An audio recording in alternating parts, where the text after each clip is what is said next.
Okay, so we did our first day of school today online, kind of interesting. Glad everybody that joined us could join, but now I'm going to read chapter 2 of Series of Unfortunate Events, Lemony Snicket. We are in book number 10, The Slippery Slope. Chapter 2, only going to do for about 10 minutes, so I'm not going to get finished with all of this chapter, but at least it'll keep you going for those that are watching. Appreciate those who are watching and made it this far. So we'll go about 10 minutes and we'll see how far we get. So here we go, chapter 2.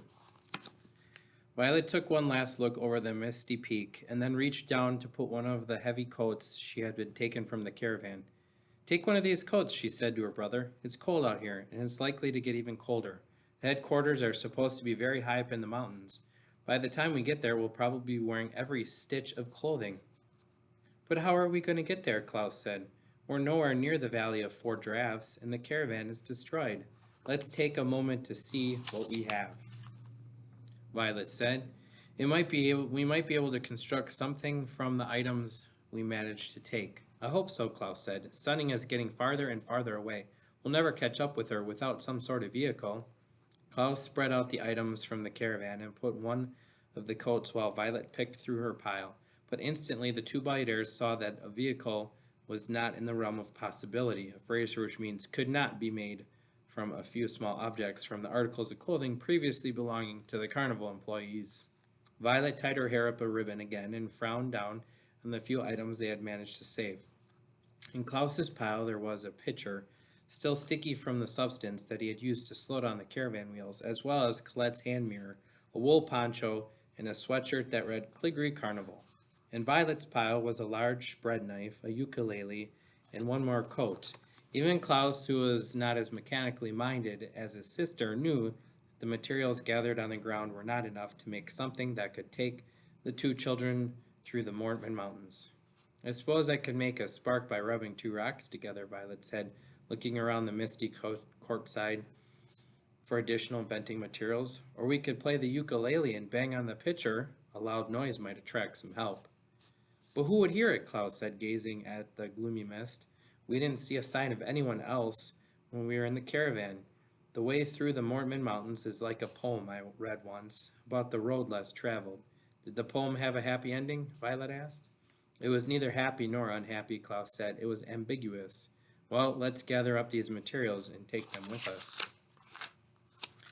Take them with us, Violet said. We don't know where to go, and we don't know how to get there. Sure we do, Klaus said. The stricken stream starts at a source high in the mountains and winds its way down through the Valley of the Four Drafts, where the headquarters are. It's probably not the quickest or easiest way to get there, but if we follow the stream up the mountains, it'll take us where we want to go. But that could take days, Violet said. We don't have a map or any food or water for the journey, or tents or sleeping bags or any other camping equipment. We can use all this clothing as blankets, Klaus said, and we can sleep in any shelter we find. There were quite a few caves on the map that the animals used for hibernation. The two biders looked at one another and shivered in the chilly breeze. The idea of hiking for hours in the mountains, only to sleep wrapped in someone else's clothing in a cave that might contain hibernating animals, was not a pleasant one, and the siblings wished they did not have to take the road less traveled, but instead could travel with a swift, well-heated vehicle and reach their sister in mere moments. But wishing, like sipping a glass of punch or pulling aside a bearskin rug in order to access a hidden trapdoor in the floor, is merely a quiet way to spend one's time before the candles are extinguished on one's birthday cake, and the biders knew that it would be best to stop wishing and start their journey. Klaus put their hand mirror and the ukulele in his coat pockets and picked up the poncho and the pitcher, while Violet put his bread knife in her pocket and picked up the sweatshirt and the last coat, and then, with one last look at the tracks the caravan left behind as it toppled over the peak, the two children began to follow the stricken stream.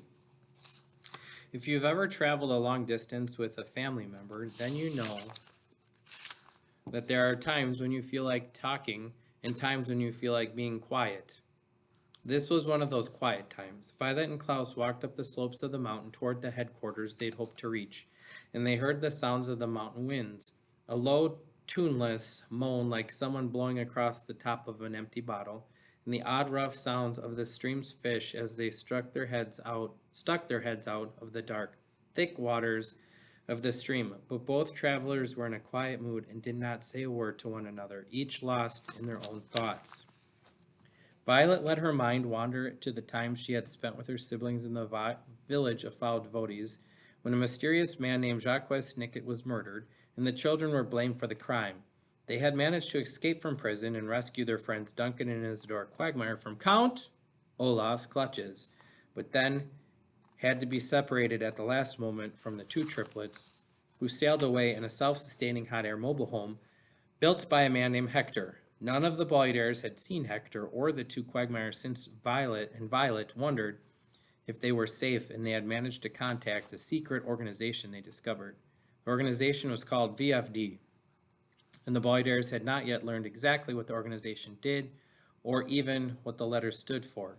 The children thought that the headquarters at the Valley of Four Drafts might prove to be helpful, but now, as eldest Boyder trudged alongside the stricken stream, she wondered if she would ever find the answers to what she was looking for. Klaus was also thinking about the Quagmires, although he was thinking about when the Boyders first met them at Proof Rock Preparatory School. Many of the students at the school had been quite mean to the three siblings, particularly a very nasty girl named Carmelita Spatz, but Isidore and Duncan had been very kind, and soon the Boyders and the Quagmires had become inseparable, a word here which means close friends. One reason for their friendship had been that both sets of children had lost people who were close to them. The Boyders had lost their parents, of course, and the Quagmires had lost not only their parents, but their brother, the third Quagmire triplet, whose name was Quigley.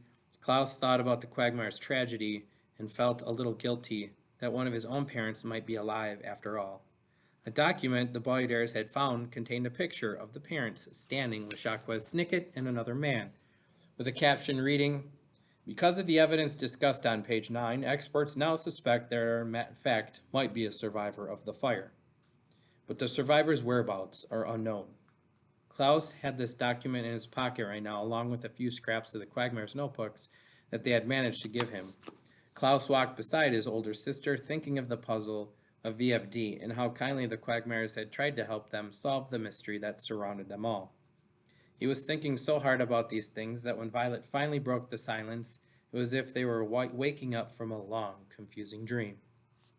"Klaus," she said, "when we were in the caravan, you said you wanted to tell me something before we tried the invention, but I didn't let you.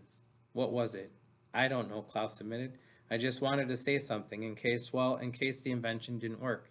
He sighed and looked up at the darkening sky. "I don't remember the last thing I said to Sonny," he said quizzically. "It must have been when we were in Madame Lulu's tent, or maybe outside before we stepped into the caravan. Had I known that Count Olaf was going to take her away, I would have tried to say something special. I could have complimented her on the hot chocolate she made, or told her how skillful she was at staying in disguise." "You can tell her those things," Violet said, "when we see her again." "I hope so," Klaus said glumly. "But we're so far behind Olaf and his troop. But we know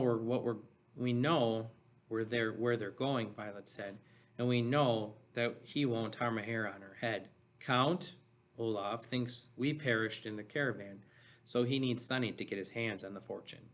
"She's probably unharmed," Klaus agreed, "but I'm sure she's very frightened. I hope she knows that we're coming after her." "Me too," Violet said, and walked in a silence for a while, interrupted only by the wind and the odd gurgling noises of the fish. "I think those fish are having trouble breathing," Klaus said, pointing to the stream. "Something in the water is making them cough." "Maybe the stricken stream isn't always that ugly color," Violet said. "What would turn normal water into grayish-black slime?"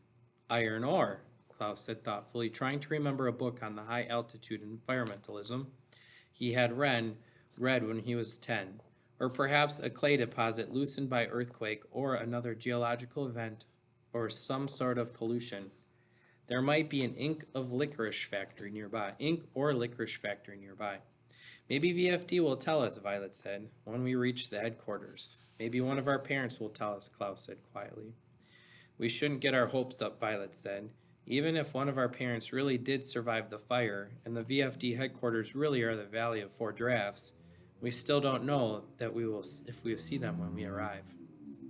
I don't see the harm in getting our hopes up, Klaus said. We're walking along a damaged stream toward a vicious villain in an attempt to rescue our sister and find the headquarters of a secret organization. I could use a little bit of hope right now. Violet stopped in her path. I could use another layer of clothing, she said. It's getting colder. Klaus nodded in agreement and held up the garment he was carrying. Do you want this poncho, he asked, or the sweatshirt? The poncho, if you don't mind, Violet said. After my experience in the House of Freaks, I don't wish to advertise the Cliggery Carnival.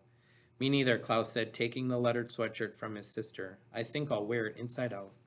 Rather than take off the coats and expose themselves to the icy winds of the Mortman Mountains, Klaus put on the inside-out sweater over his coat, and Violet wore the poncho outside hers, where it hung awkwardly around her. The two elder Balladaires looked at one another and had to smile at their ridiculous appearance. And that's it for today. We're going to finish on page 35. I'll start on that tomorrow, and hopefully you can continue reading or watching me read, and hopefully you can continue with this book. Because like I said, if we come back, I'm going to continue right from the reading from YouTube. So hopefully you're watching, subscribing, that kind of stuff. So we'll see you later.